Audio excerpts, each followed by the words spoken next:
Hi, greetings. I wanted to give you a bit of information that was asked for, albeit several years ago, and some things about the history of Mom's family.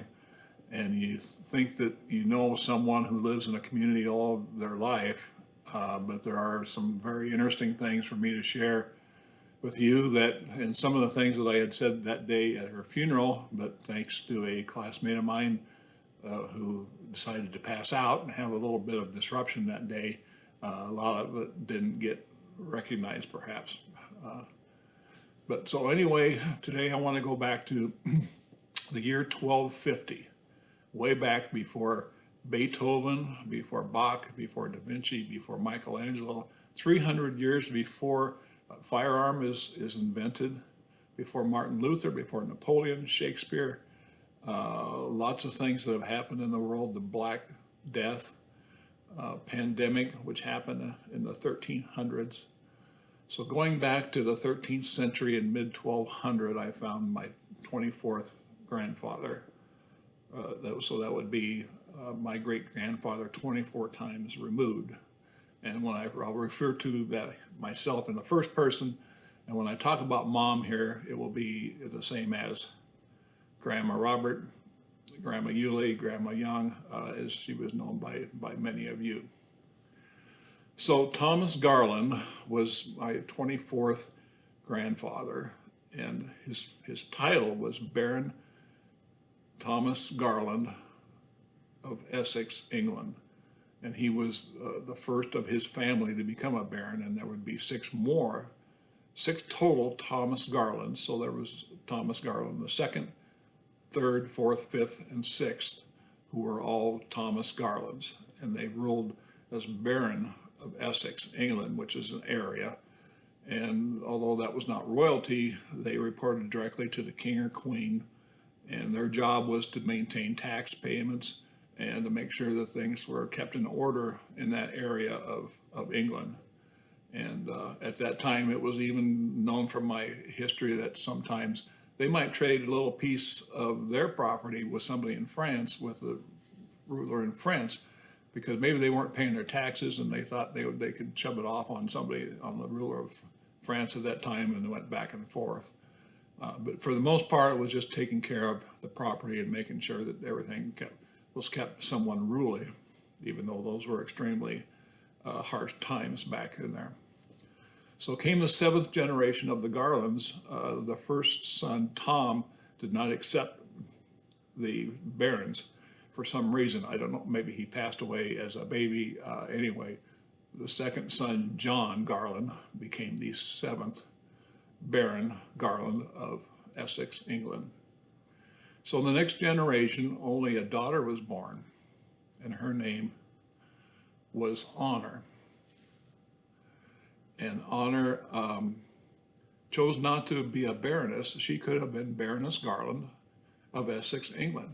She must have been somewhat of a rebel because she decided to move a Frenchman, and which was completely unheard of at the time, and moved to France with her new husband, and his name was Nicholas Underwood. And so Underwood name came from that they lived at the base of a forestry mountain, hence the name Underwood, the way they were meant to be that way sometimes back then. So Honor and her family for several generations then on in France went on for about 200 years, and I had found every connection as we moved forward towards newer times here, and wasn't really able to find anything too interesting about each of those until about the mid 1700s, when David d'Allee surfaced, and it's spelled Deallee. And so David was a Frenchman, despised England, came to America to help fight with Americans against the British. And he landed in New England. He was referred to several times as a captain, although I could never confirm that he was a boat captain, and never actually found if it was a title or just perhaps a nickname and so on. But David LE, and changed his name to LE and dropped the DE prefix when he came to America. Before too long, was down in Virginia, signed up to fight for the American soldiers in the Revolutionary War. And so his job, one of the things that I found, one of the companies he served in, was to drive Indians out of a certain river valley in that area of Virginia. So what I found is that we were told wrong in all of our John Wayne movies and history books is that Indians existed primarily on the East Coast because that's where the better climate was, and streams for fishing, and animals for food and for fur and so on. And so they were driven west because why else would they end up in Nebraska or Kansas? I don't, miles and miles of nothing and nothing. So David served in the Revolutionary War. For his service, he was awarded 110 acres in Tennessee, and I was able to find that farm where he was awarded to, and just on a map, and I found it within the square mile that it was in, not the exact location of it, but it's a very mountainous area of Tennessee. And so then after that, his daughter gets married, and David LE and his wife Charity have a daughter. His name is Winifred, and she marries a gentleman by the name of Thomas Scott. So Thomas Scott brings us into modern times because that Scott name is tied to Grandma Wilson, Grandma Yulia Wilson, Mom's mom. So he served in the War of 1812. The War of 1812 was really just a drawn out portion of the Revolutionary War because the British just didn't get it. They decided they wanted to come back over and try to do it one more time, and the American soldiers kicked their butt again. So after their service, both of them, and David served for a little bit in the War of 1812, they got together with family, friends, formed a wagon train. And it must have been a pretty tough going to go across the mountains, and they went through Tennessee, Kentucky, and landed in Louisiana. Just after, so around 1808 was the Louisiana Purchase. So they had landed there just after that, and that's where Nancy Louisiana Scott was born, and that would be Mom's great-grandmother. And so they moved on up, for some reason, moved up to California, High Point, Missouri. And so this was where Grandma Wilson was born, and where Grandpa Wilson was born in that area. And then they got married, and their parents went to the Salem Church, which Janet and I have been there to this church about 10 years ago, and this picture was in the 50s, but it was very dilapidated then, and I'm sure isn't much better today. But right next door is a cemetery where Mom's great-grandparents, let me get that straight, Mom's grandparents are buried there. So we found the caretaker of that cemetery by happenstance that Sunday afternoon, and they invited us in. We sat down and visited, had a nice visit, and come to find out that the lady there, the man took care of the cemetery, but the lady took care of the records. And I didn't know this at the time, but David LE was a relation to her as well as us. And she helped us gain so much information to be able to be a part of the Sons of the American Revolution. So anyone who is a blood descendant, a mom, may be a member of the Sons of the American Revolution or the DAR, Daughters of the American Revolution. So those lines are all set. You just have to prove your parents through that bloodline, and it would be a simple process, but she was very helpful that day in getting us the information we needed to join, because they are very particular about proving who you are and who your parents are and so on. So we visited that day and had a very nice time with a nice couple. So anyway, they had went to church there. That's a church where Grandma Wilson played the organ.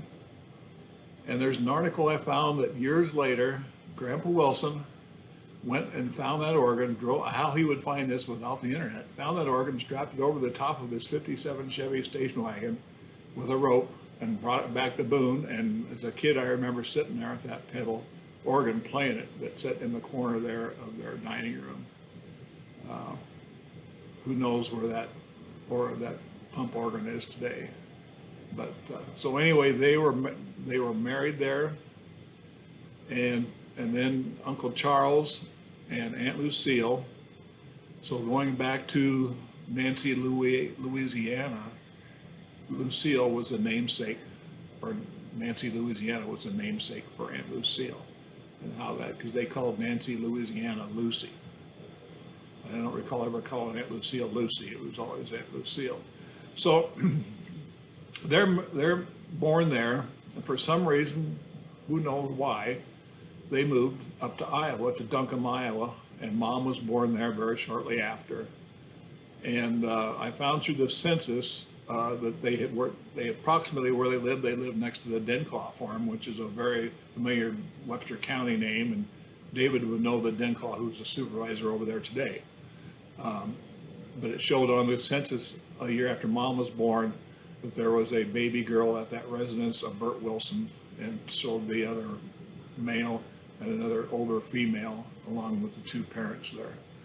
So somewhere shortly after that, Grandpa Wilson got a job with Hamilton County, and he was a Hamilton County grader, and he got the Cameron route. So they moved to Cameron somewhere in the mid-1930s, early 1930s, the exact time, or the exact year. So shortly after he moves to Cameron, he's elected mayor of Cameron, Iowa. And I found an article for Mom's 6th birthday that she had a birthday party with cake and ice cream and a couple of gifts. And so if you recall, this is during the Depression, so it would be a great thing to have a job like that and be able to have a few gifts for your 6-year-old daughter. So a couple years later, the county, Hamilton County, builds the first county shed outside of Webster City, and it's in Stanhope. So that would mean that whoever had that county shed, that county Stanhope route, would have that shed to keep their grader in, and Grandpa Wilson loved to keep his tools and his cars inside and his machines. So he applied for the job in Stanhope and got it. And lo and behold, he'd be able to keep his grader inside at night. And so one nice spring day, they load up all their worldly goods into an open air car. And in the front, it's Grandpa Wilson driving shotgun. It's Uncle Chuck, Uncle Charles. In the back seat to the left is Aunt Lucille behind Grandpa Wilson. In the middle is Grandma Wilson. And on the passenger side is Mom. And out they go out of town south on what we call the Cameron Blacktop. Of course, it wasn't blacktop at that time. They come to the T intersection, which is known as the Jensen intersection because the Jensen brothers lived there. It was still known by some people that it's the Jensen corner today. So they turn west at the T intersection on what is now the Jewel Blacktop. Of course, it wasn't a blacktop at that time. So they're heading west about 2 miles, maybe 3, and all of a sudden they come up on a young boy standing out in the field along the fence line, maybe fixing a fence, pulling some weeds, checking crops and what have you. And it was Dad. And so if you ever knew our Grandpa Wilson, he never passed anyone without stopping to visit and see what's going on. So he pulled over that day and stopped, and here sits everybody in the car, and Dad's talking to Grandpa Wilson about the crops and the weather and the crop prices, and Dad was very well skilled in agricultural at the early age and knew things to talk about. So somewhere along that conversation, Dad's eyes moved to the back of the car, and for the first time ever, his eyes meet Mom's and back at him. And from that day forward, it always became Robert and Eula May and Robert, all through junior high. And I'm sure that Grandma Hazel was not too crazy about, somebody having whatever you might call a girlfriend or something in 7th or 8th grade or something. Just knowing Grandma Hazel, she probably would have frowned on that a bit. But anyway, through high school, then Mom was in basketball for 4 years. She was a guard on the Stanhope basketball team, and lettered. Was co-captain her senior year. She was a guard, and her friend Zeta was the star forward of the team of those years. So also she was involved in the school paper and their class annual, and she and Bob Peterson wrote the class song. Bob Peterson would be Mike and Matt's dad, so it was a classmate of hers. So Dad graduates from Stanhope Consolidated, starts farming with Edward, his dad.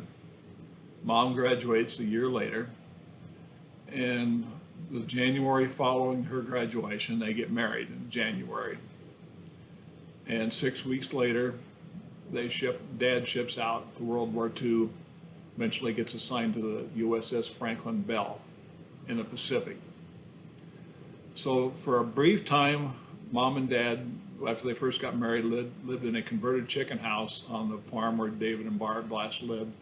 And it was just 50 feet or so west of the shop there. So if you can imagine how uncomfortable that would be to be living that close to your mother-in-law. If you had to use the phone, you had to go around to the back of the house, go down to the basement, because that's where the phone was down there on the old party lines.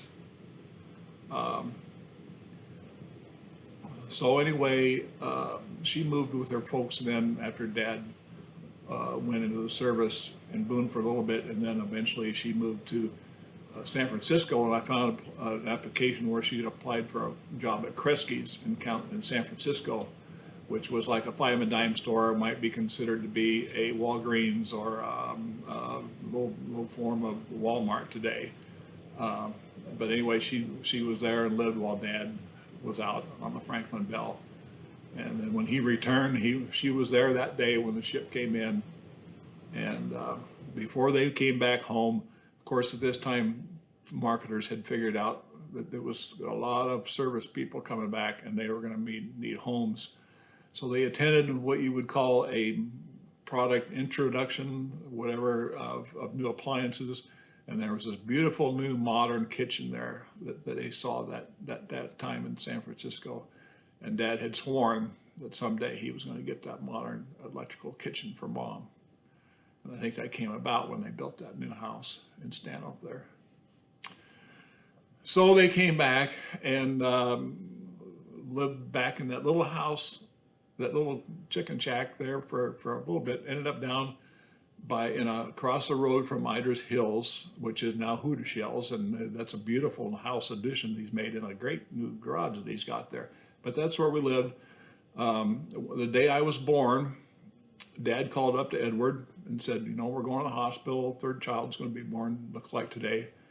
And so hung up. A minute later, Iders Hill calls up, Robert, you don't worry about those chores. The boys and I are coming over, and we're going to take care of them for you tonight for the next 3 days. And I had talked to Kent and Kay, their sons, who just passed away,